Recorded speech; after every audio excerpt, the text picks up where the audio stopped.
Écoutez, je veux réagir au nom de Québec solidaire, donc, aux crédits qui ont été déposés ce matin par le gouvernement du Québec.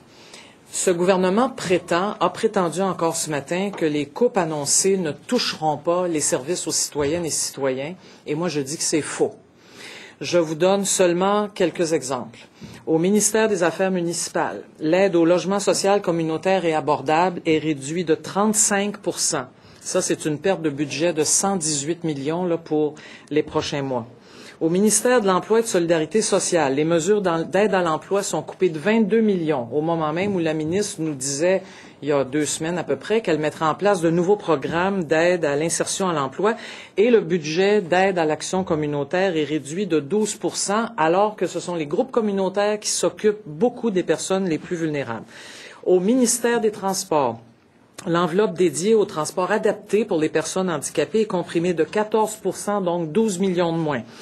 Ministère de la Santé et des Services sociaux, le curateur public perd 4 % de son budget. Alors, comment on peut affirmer que vraiment, là, on fait des coupes, mais que ça ne touchera pas aux citoyennes et aux citoyens? Je n'en reviens pas qu'on puisse dire des choses pareilles. C'est absolument faux. Le gouvernement de la solidarité sociale, ben écoutez, on repassera. Et c'est particulièrement choquant, en fait, de voir toutes ces coupures en ce moment. Journée de la guignolée des médias, approche des fêtes, tout le monde se préoccupe de pauvreté. Et en fait, le gouvernement ne fait absolument rien. Je veux vous souligner aussi qu'il y a des compressions importantes dans la recherche et dans l'innovation, ce qui est assez difficile à comprendre, alors qu'on dit que le développement économique et écologique du Québec passe par la recherche, l'innovation, les savoirs, etc.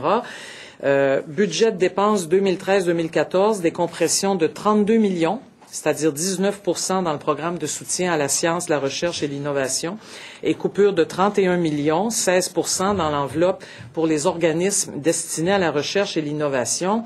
Ça nous paraît vraiment difficile à comprendre. Alors, on aura des questions à poser là-dessus lors de l'étude des crédits. Au niveau de la santé, alors là, quelque chose d'assez particulier. On annonce qu'il y aura 1 milliard de plus, mais là-dessus, 500 millions vont aux seuls médecins. 500 millions, ce qui veut dire une moyenne de 25 000 $ par médecin. L'autre 500 millions, mais ça c'est pour les 8 millions de Québécoises et de Québécois, ça veut dire 62 $ par personne. Il nous semble que là, il y a véritablement un problème et ça fait partie de la longue liste des problèmes qu'on va vouloir analyser lors de l'étude des crédits. Pensez du fait que le gouvernement recule concernant M. Boisclair? Je pense qu'il n'avait pas le choix. Je pense que c'est tout à son honneur de reconnaître qu'il a fait une erreur difficile à comprendre, mais enfin, au moins il revient sur sa position. En fait, il n'avait aucun autre choix, à mon avis. Je pense que la population était assez unanime de ce côté-là. Madame Marois, cependant, semble avoir tiré une leçon de cette erreur et met sur pied donc un comité chargé de lui faire des recommandations pour ce genre de situation. Nous lui proposons, nous, d'élargir le mandat de ce comité pour se pencher sur l'ensemble des nominations qui sont tout le temps faites par les nouveaux gouvernements, donc généralement des nominations partisanes. Est-ce qu'il n'y aurait pas lieu d'examiner des critères pour ce genre de nomination?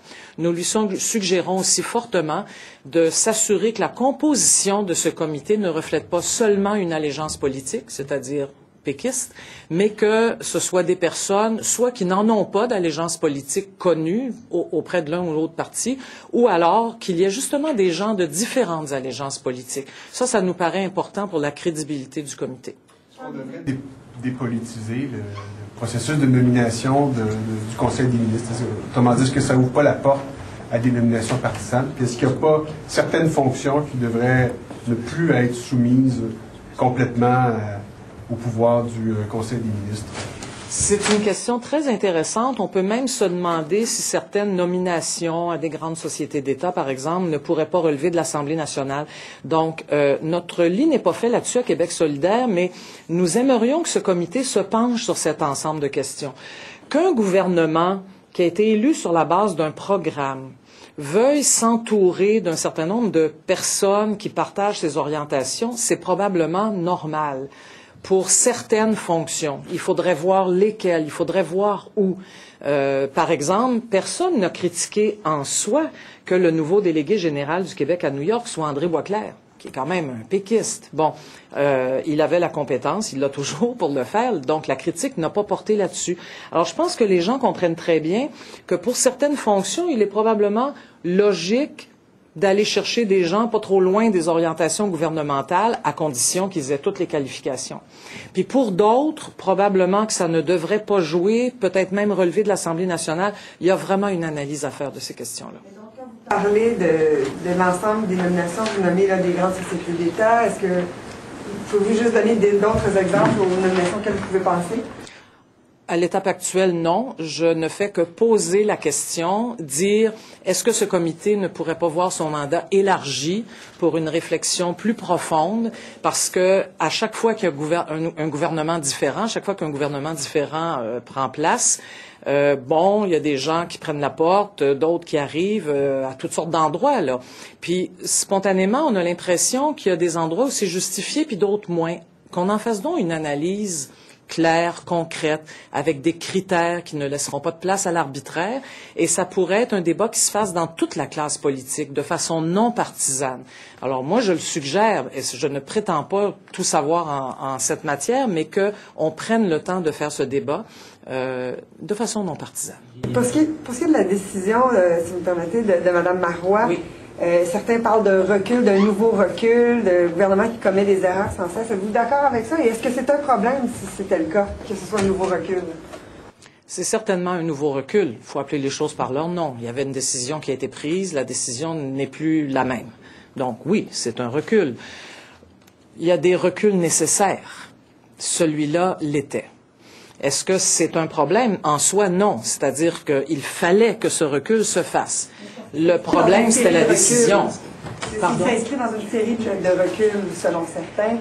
Il y a des reculs qui, nous ont semblé bien plus navrants que celui-là. Hein? Celui sur la contribution santé, par exemple, ça fait mal.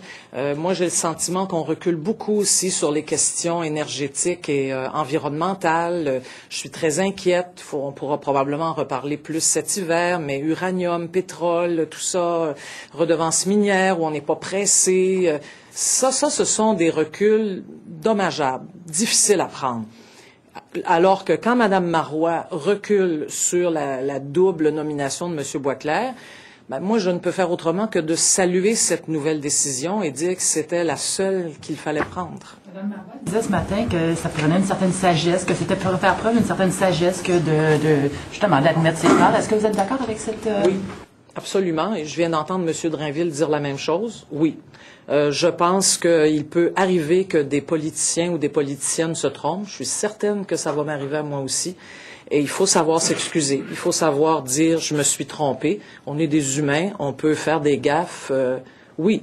Maintenant, si un gouvernement en fait à répétition, là, ça sera à la population de juger de la pertinence de ce gouvernement, évidemment. Les libéraux et les caquistes s'en prennent au jugement de Mme Marois. Ils disent qu'elle a manqué de jugement en ayant accordé ça à M. Boisclair. Est-ce que vous croyez que je pense la même chose? Dans ce cas-là, oui, je crois qu'elle a manqué de jugement.